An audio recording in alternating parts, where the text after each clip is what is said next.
KBS 1에서 하는 시사교양 프로가 있습니다. 이 프로가 시작된 지가 1년이 되었다고 합니다. 조선시대에 있었던 인물들을 재구성하며 오늘 이 시대에 새롭게 조명하고 있는 프로그램입니다. 어제 그것이 방영이 됐는데 한돌 특집 그날이라는 타이틀로 방영이 되었습니다. 역사는 끝난 것이 아니라 지금도 진행되고 있다고 이야기를 하며 앙케이트 조사한 것들을 발표하며 패널들이 서로 이야기를 나누는 것을 듣게 되었습니다. 역사 특별히 결정적인 그날에 대한 이야기와 오늘 이 시대에 다시 부활시키고 싶은 사람들, 또 역사를 되돌아가서 바꿀 수 있었으면 좋았던 사건들에 대한 조사를 했습니다. 거기에 조사에 응한 사람들은 역사 선생님들이었습니다. 역사 교사들에게 앙케이트 조사를 해서 결정적인 그날이 언제였는가 물었을 때 1위부터 10위까지 그 순위를 매기면서 발표를 하고 같이 패널들이 이야기를 합니다. 10번째서부터 거꾸로 했는데 저는 첫 번째, 두 번째, 세 번째를 말씀을 드리려고 합니다. 첫째는 정조의 죽음이었다. 두 번째는 갑신정변이었고 세 번째는 동학 농민운동이었다. 공통적인 것이 개혁을 위해서 새로운 변화를 위해서 추구하다가 오히려 죽음으로 생을 마쳤고 실패했던 개혁의 모습을 들고 있었습니다. 또한 부활시키고 싶은 사람들이 누군가라고 물음 같아 첫 번째 제일 많이 나왔던 사람이 정약용이었고 두 번째는 정도전이었고 세 번째는 이순신이었습니다. 쭉 올라가며 수연세자, 김옥균, 전몽준, 조광조, 김육 이런 분들이 다시 이 시대에 살리고 싶었던 분이다. 김육이라는 분은 실학자였습니다. 대동법을 확대 실시했던 사람입니다. 대동법은 다시 말하면 부자들에게 세금을 매기는 그런 법이었습니다. 보면 전부 다가 공통점이 있습니다. 개혁과 변화였습니다. 개혁과 변화가 필요한 이 시대에 오늘 우리에게 시사하는 것이 가장 크다는 이야기입니다. 역사는 과거와 현재와 미래가 동떨어진 것이 아니라 연결되어 있다는 것입니다. 그렇기 때문에 과거 역사가 현재의 미래에 투영되어지는 것입니다. 역사는 미래를 위해 기억해야 된다고 이야기를 합니다. 마지막 앙케이트 조사는 우리들이 지금 옛날로 돌아가서 정말 그 상황을 바꾸고 싶었던 게 뭐가 있을까? 이 사건을 바꾸고 싶었던 것들을 역사 선생님들한테 4가지로 순위를 매겼습니다. 네 번째 분은 계유정난이었습니다. 정도전의 죽음, 그 죽음을 바꾸어 놓고 싶다. 왕정보다는 민봉 정치를 내세웠습니다. 백성이 주인되는 그런 정치를 하고 싶었던 분입니다. 그분의 죽음을 막고 바꿨으면 좋겠다. 세 번째는 정조의 죽음이었습니다. 우리가 이산이라는 드라마로 익히 알고 있는 개혁적인 성향을 가지고 있었던 그분의 죽음을 바꾸어 놓고 싶다. 두 번째는 광해군의 죽음이었습니다. 대동법을 실시했고 자주적, 실리적 외교를 확대했으며 사대 외교를 반대했던 그분의 죽음을 바꾸고 싶다. 첫 번째는 자기들도 발표하면서 깜짝 놀라는 사건이었습니다. 소현세자의 죽음을 바꿔놓고 싶다. 2년 동안 청나라의 불무로 잡혀가서 그는 돌아왔습니다. 서양 문물을 최초로 접한 사람입니다. 아마 그분이 왕이 됐더라면 우리나라의 조선이 바뀌었을 것이다. 열린 의식을 내셨고 능력 있는 왕이었기 때문에 변화가 일어났을 것이다. 그래서 바꾸고 싶다. 여러분, 이 모든 사람들의 공통적인 것은 개혁이었습니다. 변화였다는 것입니다. 오늘 종교개혁주의를 맞이합니다. 개혁이 필요하고 변화가 필요해서 1517년 10월 31일 날 마틴 루터에 의해서 종교개혁이 일어난 지 이제 497주년을 오늘 기념하는 주일입니다. 3년이 지나면 이제 500주년을 맞이하게 됩니다. 뭡니까? Reformed Church, 개혁하는 것입니다. 변화를 주자는 것입니다. 당시 가톨릭 교회의 부패를 많이 언급하며 새로운 변화와 개혁이 필요했던 것입니다. 종교개혁의 시작은 바른 신학 운동이었으며 바른 신앙 운동으로 시작이 된 것입니다. 잘못된 것에 대해서 아니라고 이야기하면서 오직 믿음이고 오직 은혜며 오직 성경이라는 캐치프레이어에 종교개혁이 이루어진 것입니다. 이런 개혁을 외치게 된 이유가 무엇입니까? 본질적인 문제가 무엇이냐면 잘못되어 가고 있었다는 것입니다. 역사전을 그날을 통해서 잘못되어져 가고 있고 백성을 위하는 개혁적인 성향을 가진 사람들을 역사 선생님들이 다 그들을 다시 이 시대에 부활시키고 싶고 그의 죽음을 연장시키고 싶다고 뽑았습니다. 우리는 개혁을 이야기하면서 우리의 자신의 개혁과 교회의 개혁을 우리는 등한히 하고 있다는 현실을 직시하면서 그 당시에도 종교 권력이 부패했습니다. 당시 로마 교황청은 종교 권력을 유지하기 위해서 세속적인 방법을 동원을 합니다. 성직을 매매하고 거룩한 임직이 세습이 되고 자기 사람을 세우기 위해서 타락한 선거를 합니다. 종교가 부패해 갔습니다. 그들의 물질적으로도 타락했습니다. 로마 교황청은 물질 만능주의에 물들어져 있었습니다. 재정을 확보하기 위해서는 성경에도 있지 않는 면죄부라는 것을 만들어 판매를 했습니다. 교회의 신앙적인 고백을 완전히 왜곡시켜 놓고 말았습니다. 재정 확보를 위해서 복음의 진리보다는 왜곡된 사상을 그들에게 전했습니다. 또한 도덕적인 타락입니다. 성직자들이 축첩이 성향되었었고 하나님 말씀에 올인해야 되고 말씀에 빠져들 그들은 세상적인 예술이니 토박이니 사냥에 빠져들었습니다. 내적으로는 영성이 약화되고 말았습니다. 외부적으로는 모든 사람들이 교회에 대해서 등을 돌리게 되었습니다. 오늘 이 시대는 어떻습니까?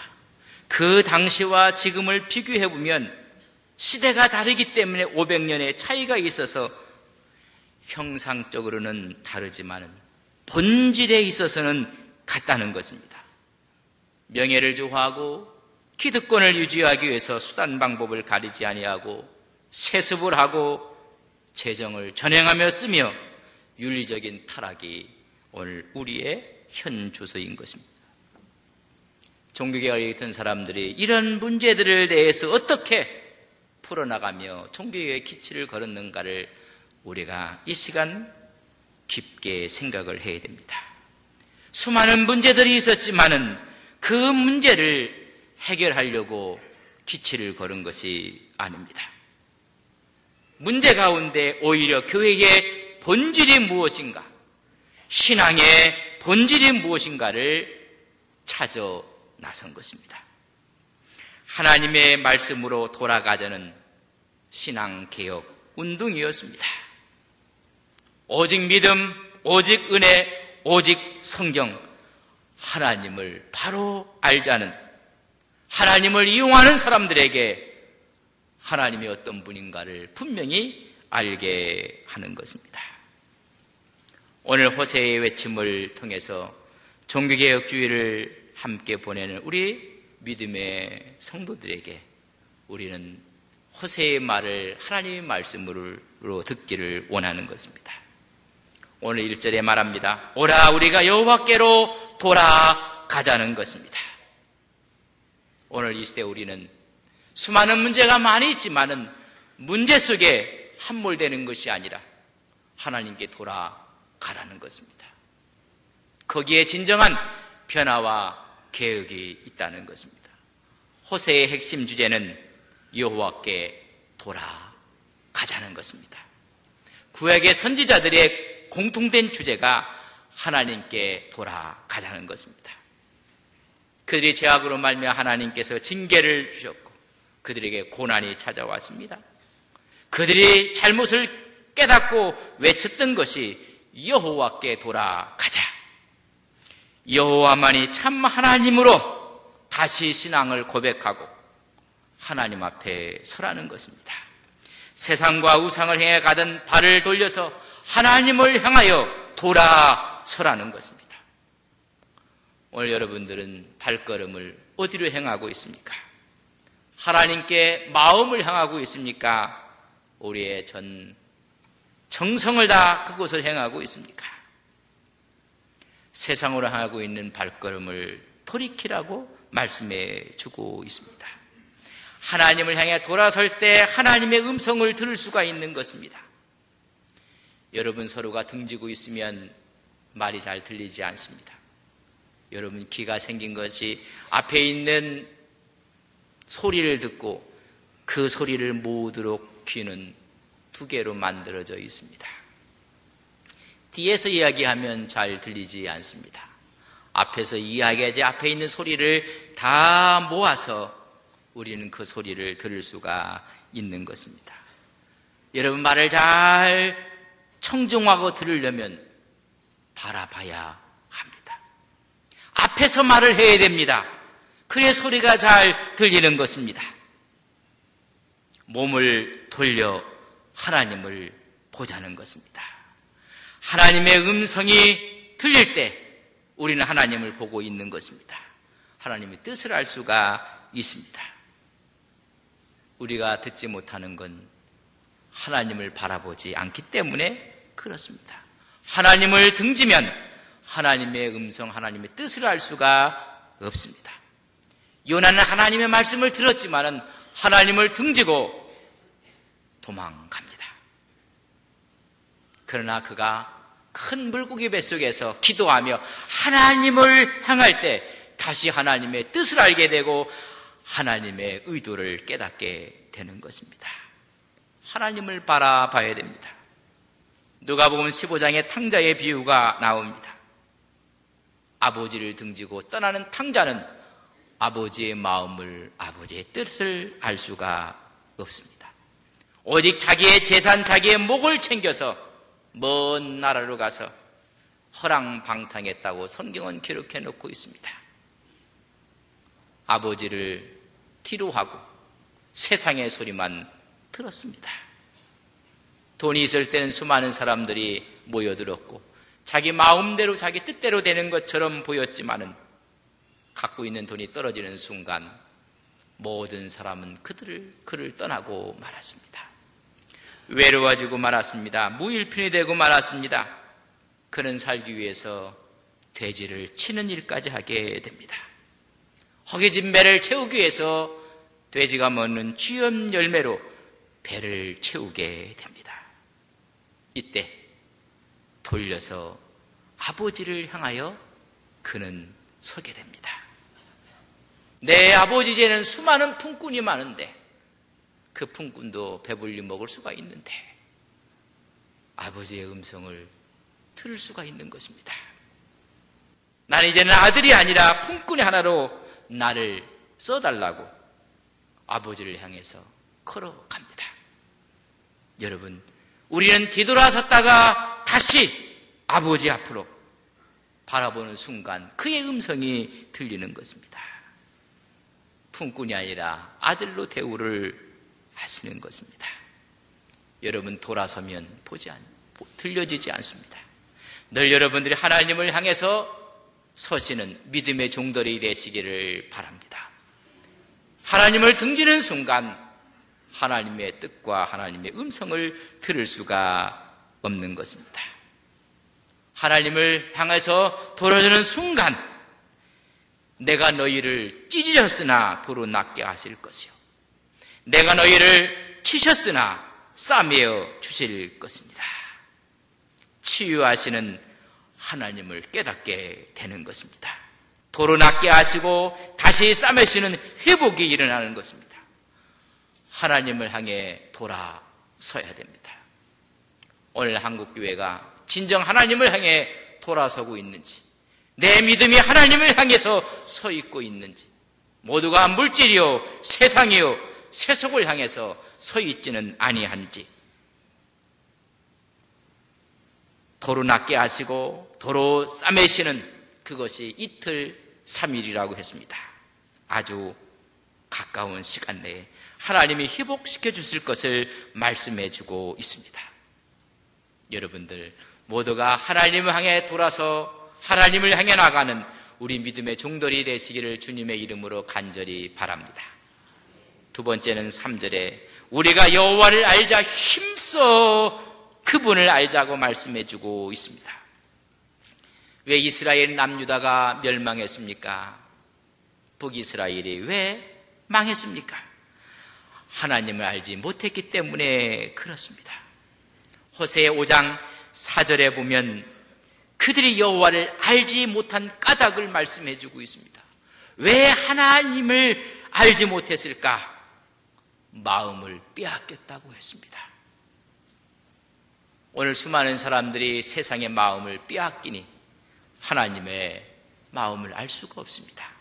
거기에 표현하기는 마음속에 음란한 마음이 있어 그들의 마음을 빼앗아 갔다고 했습니다. 음란한 마음은 성적인 음란이라기보다는 여호와 이외의 다른 것들을 그 마음에 사모하고 귀하게 여겼다는 것입니다. 다시 말하면 세상의 물질, 세상의 쾌락, 세상의 명예, 세상의 권력이 그들의 마음을 빼앗아 갔기 때문에 여호와 하나님을 잃어버렸다는 것입니다. 여호와의 음성을 듣지 못하고 성령의 역사를 알지 못하고 그들이 마음을 빼앗겼다는 것입니다. 이유는 여호와를 알지 못해서 그렇습니다. 하나님께서 이스라엘에 하여금 하나님을 알기 위해서 찢기도 하시고 치시도 하신다는 것입니다. 오늘 말씀하기를 하나님이 찢으셨다, 하나님이 치셨다, 하나님의 진노를 말하는 것입니다. 이 진노 속에 하나님을 알게 하시는, 하나님께 돌아오게 하는 하나님의 제도적인 장치가 되었다는 것입니다.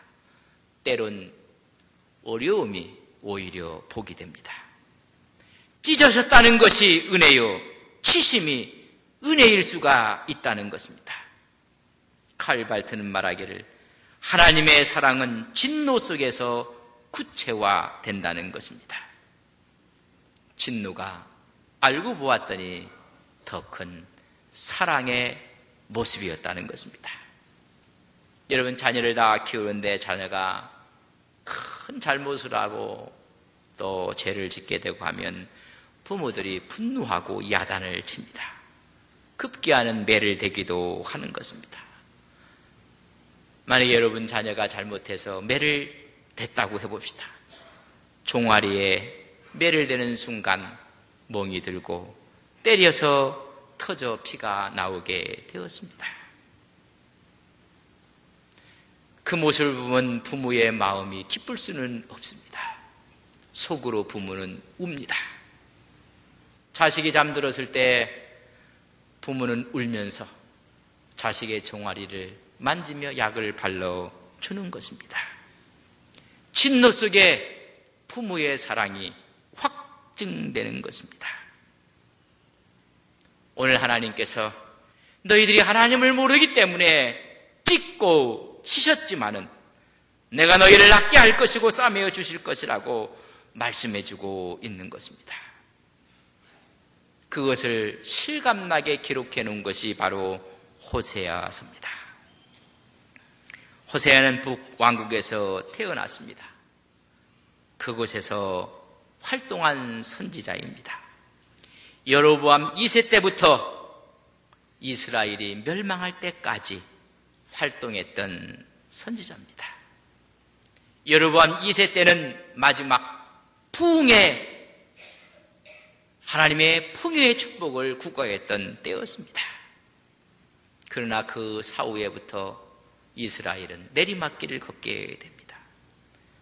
그때 호세를 통해서 그들의 잘못을 지적하고 권고의 말씀을 주는 선지서입니다. 호세아라는 뜻은 구원이라는 뜻을 갖고 있습니다. 구약에서는 여호수아가, 신약에서는 예수와 같은 의미가 바로 호세아입니다. 이스라엘을 구원하기 위한 하나님의 신실한 사랑을 전하기 위해서 회개하고 돌아오라는 경고의 메시지를 전하게 하십니다. 그가 하나님의 부름을 받을 때는 여로보암 2세의 말기였습니다.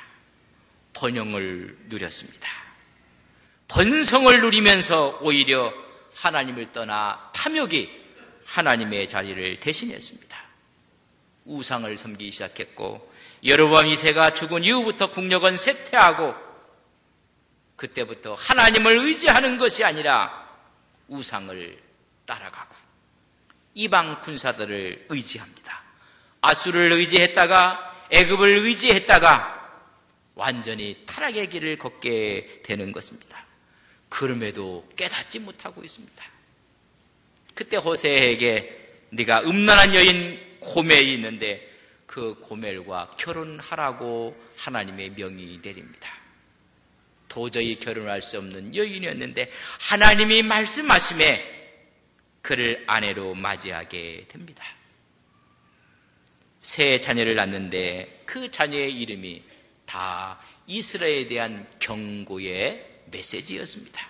첫 아들을 낳다 이스라엘이라 하라. 이스라엘은 흩어버린다는 것입니다. 훗날 멸망하여 너희 나라를 다 흩어버릴 것이다. 딸을 낳았을 때 로루하마라 하라. 롤은 부정입니다. 없다는 것입니다. 루하마는 불쌍히 여기다 사랑하다. 내가 너희를 더 이상 긍휼히 여기지 않을 것이다. 사랑하지 아니할 것이다. 세 번째 자녀를 낳을 때 아들된 로암미라. 암미는 백성이라는 이야기입니다. 그렇다면 로암미, 내 백성이 아니라는 것입니다. 그럼에도 불구하고 이 고멜이 다른 남자를 찾아 또 떠납니다. 그때 하나님께서는 고멜을 데리고 오라고 이야기를 합니다. 이미 다른 남자에 갔던 그에게 돈을 주면서 사갖고 데리고 옵니다. 다시 말하면 회개가 없이 우상으로 세상으로 나가는 이스라엘의 모습인데 마지막까지 사랑하고 사랑하는 하나님의 모습을 호세아와 그의 아내를 통해서 우리에게 보여주는 것입니다.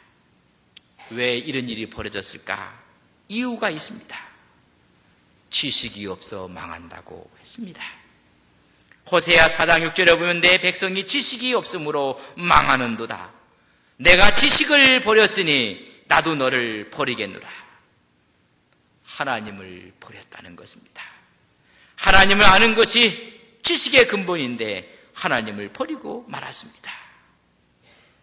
여러분, 아는 것이 힘입니다. 지식이 힘이라고 했습니다. 근데 이들은 하나님을 등지고 무식해지고 말았습니다. 여러분, 무식한 사람이 소신껏 일할 때 가장 무서운 것입니다. 여러분, 일을 해도 알고 해야 됩니다. 하나님의 마음을 알고 하나님의 뜻을 알고 일을 할 때 거기에 은혜가 있습니다.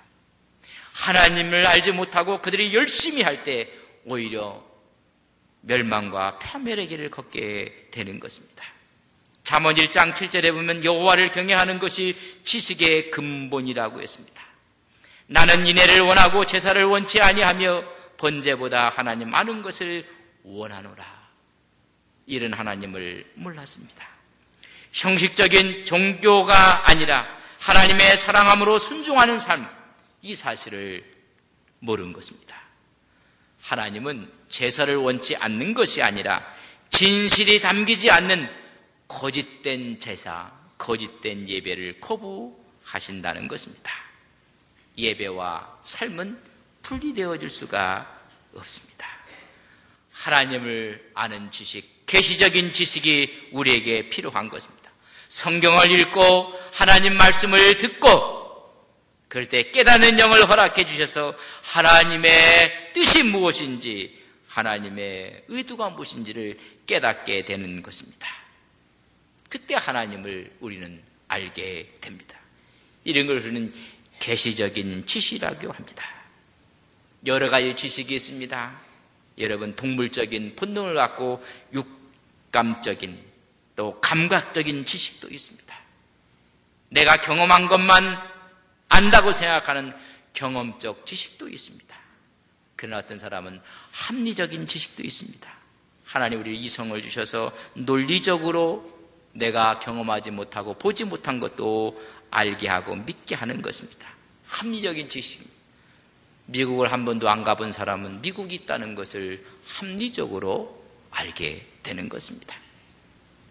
그러나 이걸 다 뛰어넘어서 우리는 계시적인 지식이 필요한 것입니다. 힘써 그분을 알라는 얘기입니다. 찾고 구하고 그분을 인정하고 사랑할 때 하나님께서 우리로 하여금 깨닫게 하시는 성령의 조명하심이 있다는 것입니다. 힘써 여호와를 알라는 얘기는 그분이 어떤 분이며 어떠한 능력을 가졌으며 그분을 직접 체험하고 인정함으로 그분을 사랑하는 것입니다. 다시 말하면 하나님 말씀에 순종함으로 나타나는 것입니다. 그런 자에게 오늘 말씀합니다. 땅을 적시는 늦은 비와 같이 우리에게 임하리라. 하나님께서 은혜의 비를 풍성하게 내려주시겠다고 말씀해주고 있습니다. 여러분, 새롭게 돌아갈 때 하나님 앞에 변화를 갖고 개혁을 할 때 하나님이 복을 주시겠다는 것입니다. 제가 초두에 역사전을 그날 말씀을 드렸습니다. 모두가 개혁과 변화를 추구하고 있다는 것을 우리는 알 수가 있습니다. 종교개혁의 캐치프레이즈가 뭡니까? 오직 믿음입니다. 우리는 믿음으로 구원받았습니다. 여러분, 믿음으로 사십니까? 여러분, 오늘 이 시간 정말 우리가 믿음으로 사는 것인지, 하나님을 믿는 자들에게는 그러게 모든 것을 맡기고 오히려 감사하고 기뻐해야 될 텐데, 여러분 믿음으로 사십니까? 오직 은혜라고 해요. 전적인 하나님의 은축입니다. 값없이 얻은 구원의 능력인 것입니다. 하나님의 은혜가 우리의 삶 속에 넘쳐나서 여러분 오직 은혜 감사로 살아가고 있습니까? 오직 성경입니다. 모든 것의 기준이 되고 삶의 표준이 하나님의 말씀을 하고 여러분 믿고 있습니까? 그러면 내 생각을 내려놓고 하나님의 말씀이 무엇인지 청종해야 됩니다. 여기에 비춰봐서 우리가 개혁해야 될 부분이 무엇입니까?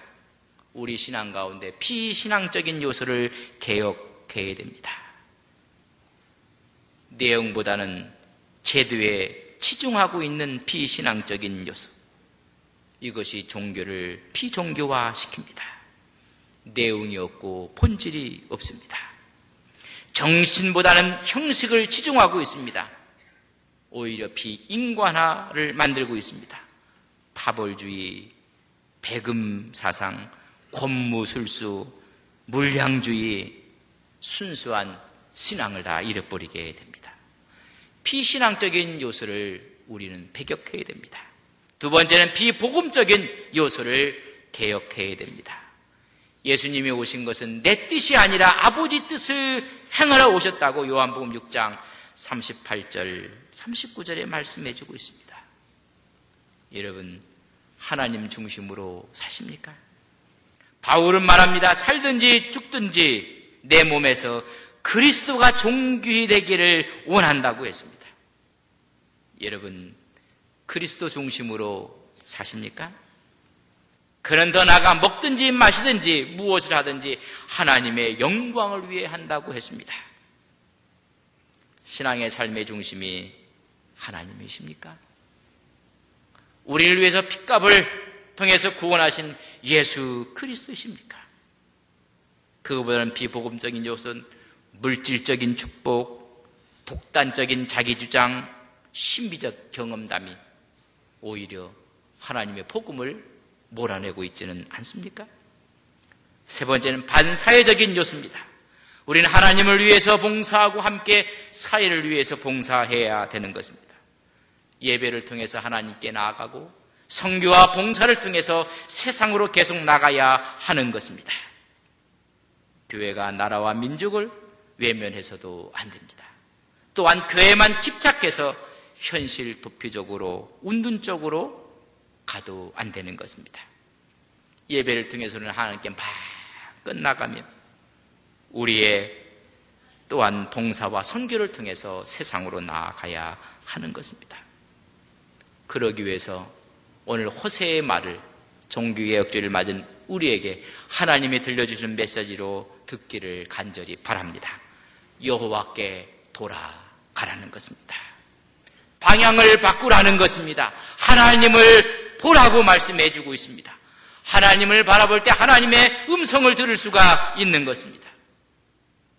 우리 모두는 하나님을 등지고 하나님의 소리를 듣지 못한다고 말하고 있습니다. 두 번째는 여호와를 알라는 것입니다. 찢으셨으나 도로 낫게 하시는 그분, 치셨으나 싸매시는 그분, 사랑의 하나님을 알라는 것입니다. 그리고 오직 성경에 기초해서 하나님의 영광을 위해서 살아가라고 말씀해 주고 있습니다. 우리는 하나님께 우리의 마음을, 우리의 생각을, 몸을 돌이키는 순간 그분의 뜻을 알게 돼서 우리 마음속에 심령의 개혁 변화가 일어날 수가 있습니다. 이 개인의 변화가 모여서 교회가 변화와 개혁을 맞이할 수가 있습니다. 그것이 확대돼서 사회가 개혁되고 변화되는 것입니다. 중요한 것은 내가 하나님을 향해 돌아서는 것입니다. 하나님을 아는 것입니다. 그리할 때 하나님이 준비한 은혜의 담비를 부어주시겠다고 말씀해주고 있습니다. 여러분, 오늘 종교개혁절을 맞이해서 여러분 자신 우리 모두가 개인이 심령의 신앙의 부흥의 역사가 있기를 주님의 이름으로 간절히 축복합니다. 사랑하시는 아버지 하나님, 3년이 지나면 종교개혁 500주년을 맞이하게 됩니다. 하나님 역사는 끝난 것이 아니라 지금도 진행되어 치고 있는 것인 것을 우리는 깨닫습니다. 지금도 개혁되어져야 합니다. 비신앙적이고 비복음적이고 반사회적인 요소들을 제거하게 해주셔서 순수한 성경에서 나온 사람들처럼 하나님의 피 묻은 보혈을 간직한 사람들처럼 이 세상을 살아가는 믿음의 종들이 되게 하옵소서. 이들이 모인 공동체 교회가 하나님의 영광을 위해서 바로 서게 해주셔서 이 사회가 변하고 나라가 변하는 놀라운 역사가 있게 하옵소서. 이 시대를 살아갔던 수많은 사람들 가운데 하나님 변화와 개혁을 주도했던 사람들이 다시 이 시대에 필요하다고 사회에서도 이야기해주고 있습니다. 우리는 개혁교회입니다. 잘못된 부분들이 하나님의 말씀 앞에 새롭게 빚어지게 해주셔서 우리의 신앙 가운데 아름답고 순수한 믿음의 열정을 갖는, 하나님을 사랑하는 오직 믿음, 오직 은혜, 오직 성경의 신앙으로 하나님 앞에 서게 하옵소서. 서는 순간 하나님께서 준비하신 은혜의 담비를 저희 심령 가운데 부어 주옵소서. 한국 교회에, 이 나라에 부어 주옵소서. 예수님의 이름으로 기도 올리옵나이다. 아멘.